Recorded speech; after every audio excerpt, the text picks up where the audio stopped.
પાકિસ્તાનમાં થયેલા ઇસ્લામાબાદ ધમાકા પછી ત્યાંના વડાપ્રધાને પહેલા ભારતના માથે તેનું ઠીકરું ફોડ્યું। જ્યારે ટીટીપી સાથે જોડાયેલા સંગઠને તેની જવાબદારી લઈ લીધી તો રક્ષામંત્રી ખ્વાજા આસિફ તાલિબાનને ઉશ્કેરવા લાગ્યા।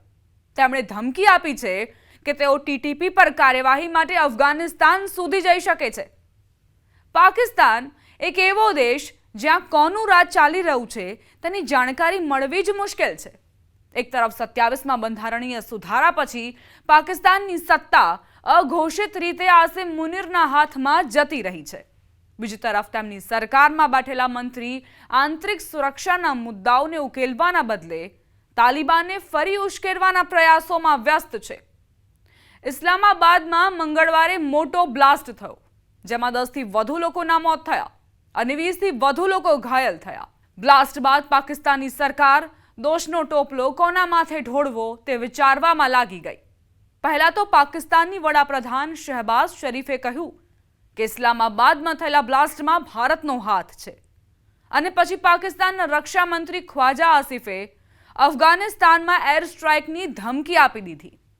ઇસ્લામાબાદ અને વજીરિસ્તાનમાં થયેલા આતંકી હુમલાઓ માટે ખ્વાજા આસિફે અફઘાનિસ્તાનની તાલિબાન સરકારને જવાબદાર ઠેરવી અને કહ્યું કે જરૂર પડી તો પાકિસ્તાનની આર્મી અફઘાનિસ્તાનમાં આશરો લઈ રહેલા ટીટીપીના ઠેકાણાઓ પર એર સ્ટ્રાઇક કરી શકે છે। પાકિસ્તાન અને તાલિબાન સરકાર વચ્ચે તુર્કીમાં સીઝ ફાયરને લઈને વાટાઘાટો નિષ્ફળ થવાનું મુખ્ય કારણ જ ટીટીપીનો મુદ્દો છે। તાલિબાને સ્પષ્ટ રીતે કહી દીધું છે કે તે પોતાની જમીન પર કોઈ પણ હુમલાને પોતાના સાર્વભૌમત્વ સાથે જોડીને જુએ છે।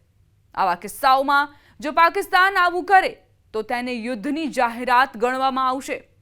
પાકિસ્તાન દરેક વાટાઘાટમાં તાલિબાન પાસેથી એ ગેરંટી લેવાની શરત રાખે છે કે ટીટીપી હવે પછી પાકિસ્તાન પર હુમલા નહીં કરે। બીજી તરફ અફઘાનિસ્તાન તેને પાકિસ્તાનનો આંતરિક મામલો ગણીને તેને પોતે જ ઉકેલવાની વાત કહે છે। ફરી એકવાર જ્યારે પાકિસ્તાનમાં હુમલા થયા તો પાકિસ્તાનમાં અફઘાનિસ્તાનને લઈને ગુસ્સો ભડકી ઉઠ્યો। હવે તેઓ આક્રમક નિવેદનબાજી કરી રહ્યા છે।